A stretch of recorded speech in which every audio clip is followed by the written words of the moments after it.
ini kita bakalan bahas nih gimana sih pemerintahan di Swiss itu. Dan diskusi kali ini kita ditemani oleh aku Davina Hafi dengan NIM akhir 225.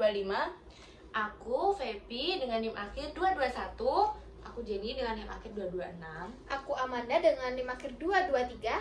dan aku sendiri Ayah dengan NIM akhir 222. Jadi untuk diskusi kali ini kita udah bagi nih jadi 8 topik pembahasan. Yang pertama bakalan disampaikan oleh Feby tentang demokrasi di Swiss. Jadi gimana nih Feb, gimana sih demokrasi langsung di Swiss itu? Jadi di Swiss itu terkenal dengan sistem demokrasi langsung, di mana memungkinkan setiap warga negaranya tuh dapat berpartisipasi langsung dalam setiap pengambilan keputusan politik. Di Swiss jika ada undang-undang baru atau kebijakan yang dianggap kurang tepat nih oleh rakyat, nah mereka tuh dapat mengajukan referendum dengan menandatangani surat yang ditandatangani 50.000 orang dalam waktu 100 hari. Jika referendum itu disetujui, rakyatnya tuh dapat memberikan suara untuk menerima atau menolak undang-undang itu.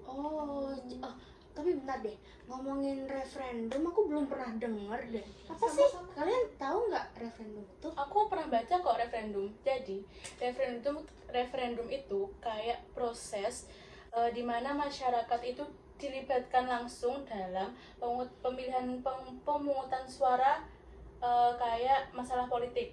Jadi contohnya nih, kalau presiden atau menteri mereka membuat keputusan. Nah, sebelum mereka memutuskan itu, mereka tanya dulu ke masyarakat setuju nggak nih sama keputusan itu. Nah, nanti kalau masyarakat setuju, baru deh keputusan yang mau dibuat ini baru diajukan buat jadi keputusan baru gitu. Oh, jadi keren banget ya kalau kita nerapin referendum di Indonesia. Iya. Tapi tuh selain referendum, di Swiss tuh juga ada inisiatif rakyat di mana warganya tuh bisa mengusulkan perubahan konstitusi dengan mengumpulkan 100.000 tanda tangan. Hal ini tuh dapat menjadikan partisipasi masyarakat dalam pemerintahan itu terlihat sangat aktif dan berarti gitu.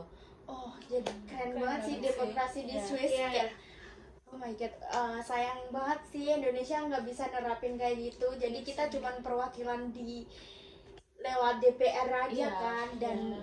belum tentu suara rakyat juga bisa didengar. Waduh. Oke, thank you.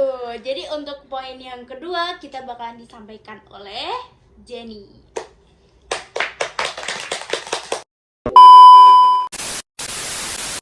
Jadi buat poin selanjutnya nih kita bakalan bahas sistem pemerintahan di Swiss yang bakalan kita diskusiin bareng Jenny. Nah, untuk sistem pemerintahan di Swiss sendiri itu berbasis federalisme. Nah, ada dibagi menjadi dua kekuasaan antara pemerintah pusat sama pemerintah, kalau di Indonesia itu provinsi. Nah, kalau di situ disebutnya kanton. Nah, di Swiss itu ada 26 kanton yang setiap kantonnya itu punya otonomi yang kuat semua nih. Nah, jadi mereka itu setiap kanton itu bisa membuat kebijakan yang kebijakannya itu disesuaikan dengan kebutuhan masyarakatnya masing-masing. Oh, jadi sistemnya fleksibel Nah, gitu ya. iya. Jadi sesuai dengan kebutuhannya Benar masyarakat. banget. Jadi oke. Jadi kebijakan antara satu negara di situ nggak sama gitu, jadi disesuaikan sama kebutuhan masyarakatnya, jadi akan lebih responsif dan fleksibel gitu. Nah, untuk di Indonesia sendiri itu beda banget ya. Kalau di Indonesia itu lebih sentralistik. Nah, jadi meskipun udah ada otonomi daerah, tapi tuh otonomi daerah antara daerah satu dan lainnya di Indonesia ini tuh cenderung seragam gitu, karena Oh, di iya. Indonesia kan ciri khasnya nih keseragaman kebijakan. Jadi Oh yang iya, karena iya. masih terpantau dengan pemerintah pusat. jadi yang menurut aku agak kurang efektif ya kalau kayak gitu, agak kurang responsif gitu. Nah, untuk contohnya nih, kalau di Indonesia itu, kalau di sistem pendidikan ya, di Indonesia itu kan ada yang namanya kurikulum pendidikan nasional. Nah, jadi ini tuh kurikulum pendidikan nasional di Indonesia tuh sama semua, diseragamin. Nah, beda kalau di Swiss itu antara kanton, misalnya kanton A sama kanton B itu kebutuhan pendidikan mereka tuh beda gitu. Jadi ya udah, kebijakan mereka juga beda. Kalau di Indonesia kan nasional gitu, iya otomatis kan nggak semua pendidikan di provinsi itu kebutuhannya sama ya. Ya, jadi menurutku agak kurang ini sih, kurang responsif ya, kurang efektif lah. Gitu. Mungkin untuk buat masukan untuk pemerintahan di tolong. Indonesia, tolong responsif ya.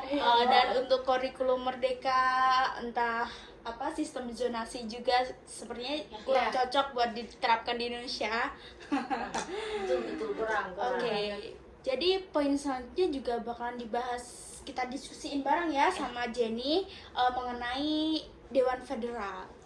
Nah, untuk Dewan Federal ini itu kayak di Swiss itu lebih ke kayak presiden ya kalau di Indonesia. Kalau di Indonesia itu kan presiden, kalau di Swiss itu namanya Dewan Federal. Nah, Dewan Federal ini juga nggak cuma 1-2, ada 7 Dewan Federal. Banyak banget. Iya, Lebih banyak ya. dari Nah, Dewan Federal ini tuh dipilihnya itu dari parlemen gitu. Nanti kayaknya nyambung ya sama Mbak Feby ini. Oh, iya. Nah, itu jadi ada 7 dewan yang nantinya itu kalau misalnya ini ada keputusan kayak yang seharusnya diputuskan oleh, kalau di Indonesia presiden. Nah, ini tuh dari Dewan Federal ini yang jumlahnya 7 orang.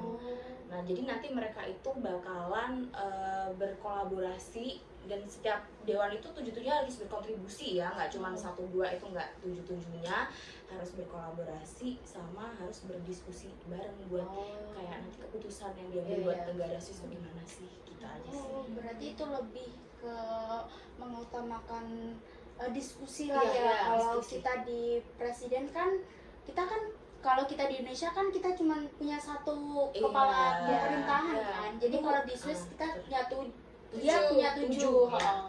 Dan kalau di Indonesia kan nurut sama partai gitu. Oh iya. Jadi kayak, maaf ya gitu. Gitu aja sih. Nggak ikut ya. Aku diem. Oke, baik. Di poin selanjutnya kita punya topik pembicaraan tentang parlemen bicameral yang bakalan disampaikan oleh Feby. Oke, gimana nih Feb tentang parlemen bicameral di Swiss ini? Jadi parlemen bicameral di Swiss itu terdiri dari 2 bagian, yaitu Dewan Nasional dan Dewan Negara. Nah, Dewan Nasional itu mewakili rakyat secara keseluruhan dan terdiri dari 200 anggota yang dipilih langsung oleh masyarakatnya. Sedangkan Dewan Negara itu terdiri dari 46 anggota yang mewakili setiap kanton. Nah, di Swiss kan ada 26 kanton ya. Nah, itu dibagi jadi 2 bagian, kanton besar sama kanton kecil. 20-nya besar, 6-nya kecil. Nah, 20 kanton besar ini diwakili oleh 2 anggota setiap kantonnya, dan sisanya itu kan ada 6. Nah, itu diwakili 1 anggota per kantonnya. Jadi kalau perbedaan antara Dewan Nasional dan Dewan Negara, kalau Dewan Nasional itu buat mewakili keseluruhan. Ya. Kalau Dewan Negara tiap kanton, perwakilan Per dari kanton. tiap kanton itu. Oke. Jadi topik selanjutnya kita bakalan bahas tentang sistem politik yang ada di Swiss, dan apakah ada perbedaan antara sistem politik di Swiss dan sistem politik di Indonesia? Yang sangat beda. Jadi sistem politik nih di Swiss diserahkan pada prinsip konsensus, di mana partai-partai politik besar harus banget bekerja sama untuk mencapai keputusan. Karena Dewan Federal itu biasanya itu terdiri dari perwakilan dari berbagai partai kan. Nah, maka penting banget nih bagi mereka untuk saling berkompromi. Hal ini tuh menciptakan stabilitas politik dan mengurangi konflik antar partai. Masyarakat pun pasti bakal merasa senang dan terwakili karena keputusannya itu yang diambil mencerminkan suara banyak pihak. Oh iya, benar banget sih itu. Jadi kayak suara rakyat itu Ya, didengar benar banget. banget ya. Penting banget suara itu tuh. Kalau di Indonesia sendiri, kita tuh menganut demokrasi Pancasila yang menekankan nilai-nilai musyawarah untuk mufakat nih, keadilan sosial dan pengakuan terhadap keberagaman. Di Indonesia sendiri, presiden kan memiliki fungsi sebagai kepala negara sekaligus kepala pemerintahan yang memberikan kekuasaan lebih besar kepada satu individu dibandingkan dengan Dewan Federal tadi di Swiss yang terdiri dari 7 anggota. Kan mereka pasti bakalan lebih kerjasama banget nih dalam mengambil keputusan. Kalau di Indonesia, kita kan memiliki kekuasaan eksekutif yang tersusun pada presiden yang dapat mengambil keputusan tanpa memerlukan persetujuan dari lembaga legislatif secara langsung. gitu. Nah, untuk partisipasi masyarakat di Swiss sangat kuat banget karena dengan adanya referendum dan inisiatif rakyat memungkinkan warga untuk langsung terlibat dalam pengambilan keputusan. Sebaliknya, jika di Indonesia meskipun pemilihan umumnya itu dilaksanakan secara demokratis, suara masyarakat itu sering banget masih belum terdengar atau belum mencerminkan keinginan masyarakat sendiri.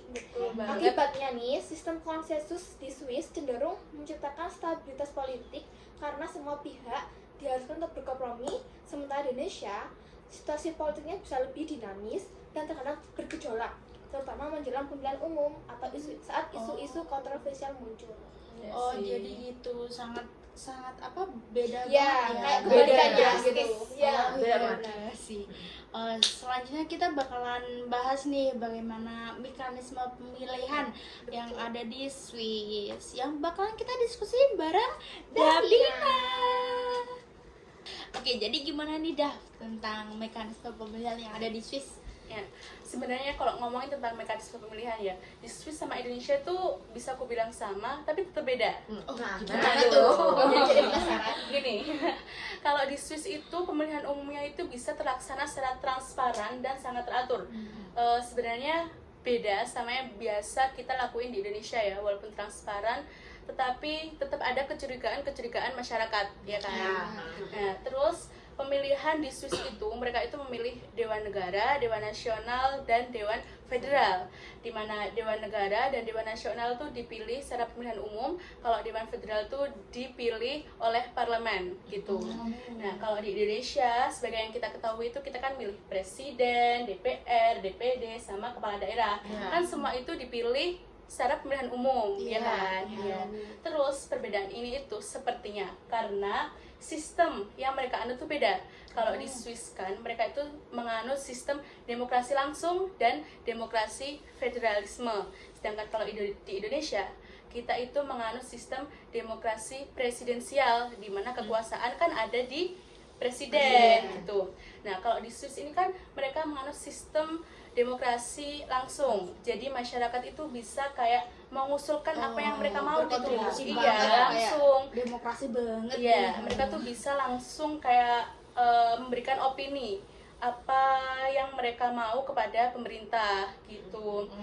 Kalau yang sistem federalisme ini, mereka itu kayak bisa memberikan opini atau mungkin kebijakan pemerintah yang mungkin masyarakat kurang setuju nih. Nah, itu masyarakat tuh bisa banget kayak memberikan usulan.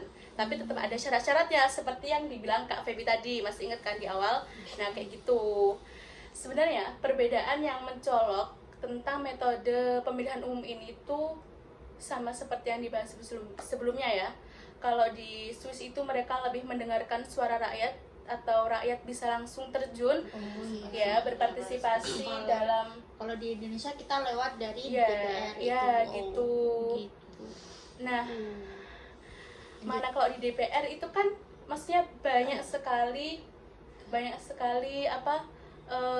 kayak kepala-kepala yang harus kita lalui. Kayak contohnya nanti warga masih ke kepala daerah, masih melalui DPR, masih melalui DPD, baru ke presiden. Belum tentu 100% suara kita itu tersampaikan. Nah, kalau di Swiss tadi kan 100% bisa langsung masyarakat ke pemerintah gitu. Keren banget. Demokrasinya keren banget. Bisa buat panutan lah ya. Iya, betul Betul. banget. Oke, selanjutnya kita bakalan bahas tentang pendidikan dan kebijakan sosial yang bakalan kita diskusiin bareng sama Manda. Manda lagi nih. Jadi gimana nih Man? Gimana pendidikan dan kebijakan sosial yang ada di Swiss? Nah, kan kita tahu sendiri nih, Swiss kan dikenal banget dengan memiliki pendidikan yang terbaik di dunia. Oh, iya, ya, keren betul. banget Dan ya. di mana mereka tuh punya prinsip kebijakan, setiap kanton tuh nggak beda. Kayak di Indonesia kan semua sama kan, Iya, nasional. iya. Nah, di Swiss nggak sama. Mereka bisa memilih kebijakan sendiri, kayak memilih pendidikan akademis, vokasi atau gimana. Jadi kayak disesuaikan Iya. sesuai kantonnya. Iya, gitu. benar-benar. Kebutuhan masyarakat tiap kantor beda. Nah, dan mereka memiliki beberapa ciri khasnya. Kayak setiap kanton nih di Swiss memiliki otonomi yang tinggi dalam mengatur sistem pendidikannya. Meskipun demikian, terdapat standar kualitas yang sama di seluruh negerinya. Pendidikan di Swiss sangat menekankan pada pembelajaran sambil melakukan learning by doing, kayak melakukan, jadi mereka biar aktif untuk terlibat dalam kegiatan praktikum dan proyek. Gitu. Jadi Iya. fokusnya praktikum dan Proyek proyek itu disamaratakan. Iya, sama, jadi semua kanton sama. Karena dengan keberagaman bahasa di Swiss, siswa diajarkan beberapa bahasa sejak dini, seperti bahasa Inggris semakin populer sebagai bahasa asing pertama yang dipelajari oleh sekolah dasar. Nah, siswa bahkan akan diarahkan ke jalur pendidikan yang berbeda-beda sesuai dengan minat dan kemampuan mereka. Jadi nggak sama nih, mereka kayak pengen apa, jadi mereka bakalan dialihkan kemana gitu. Jadi sesuai minat dan Iya bakat benar. masing-masing. Ada jalur sendiri kayak lebih akademis untuk melanjutkan ke universitas dengan jalur yang lebih vokasional untuk langsung bekerja. Sekolah-sekolah di Swiss juga umumnya memiliki fasilitas yang baik, guru yang berkualitas dan kurikulum yang relevan dengan kebutuhan pasar kerjanya. Gitu. Kalau untuk di Indonesia gimana tuh? Apa bedanya? Nah, Bedanya Indonesia. kan kita tahu sendiri Indonesia beda banget karena kita memiliki karakteristik yang sama semua. Ada beberapa poin penting yang perlu diperhatikan, yaitu pemerintahan pusat memiliki peran yang sangat besar dalam menentukan kurikulum dan standar pendidikan di seluruh Indonesia. Jadi semua sama, sama ratakan.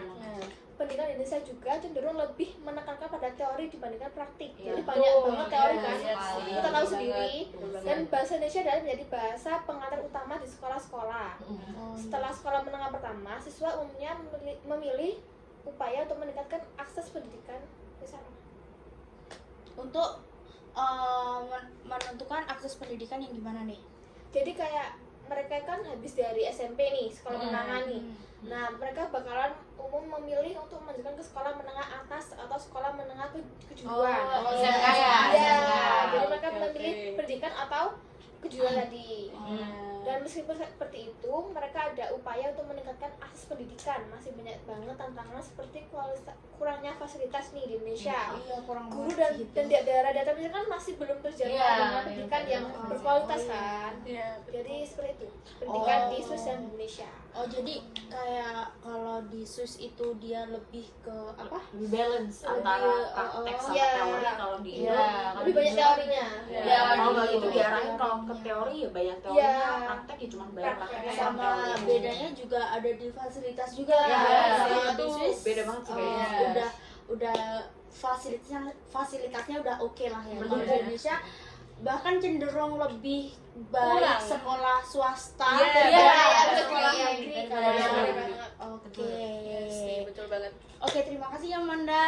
Terus selalu kita bakalan bahas tentang hubungan internasional yang bakalan kita diskusiin bareng Davina lagi. Ya, gitu ya.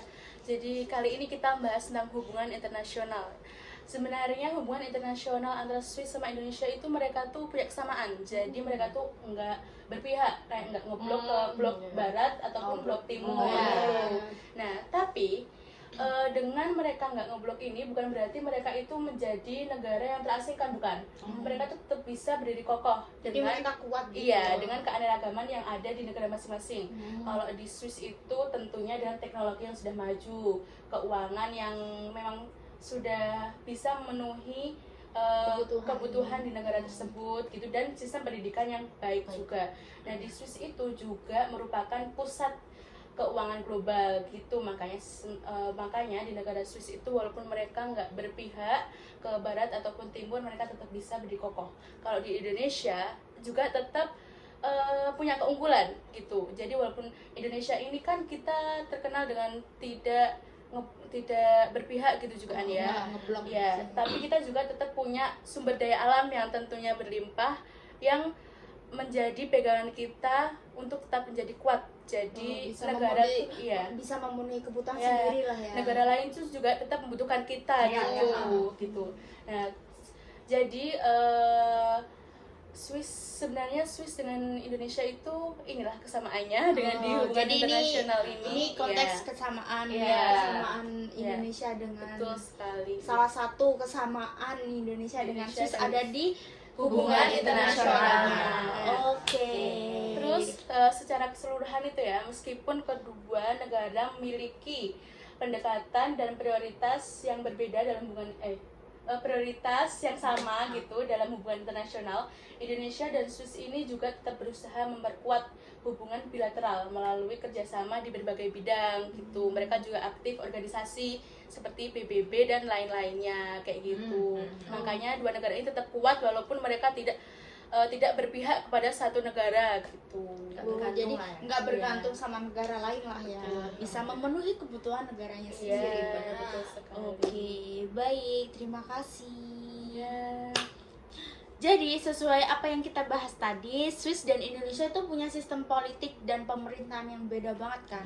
Tapi masing-masing itu punya kekuatan dan tantangannya sendiri.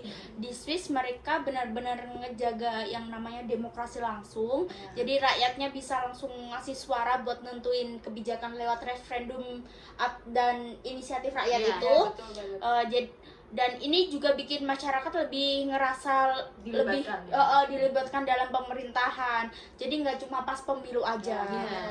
Sistem ini didukung sama struktur federalisme yang bikin kanton-kanton atau semacam provinsi tadi itu punya otonomi yang besar buat ngatur kebijakan lokal, termasuk di bidang pendidikan dan sosial.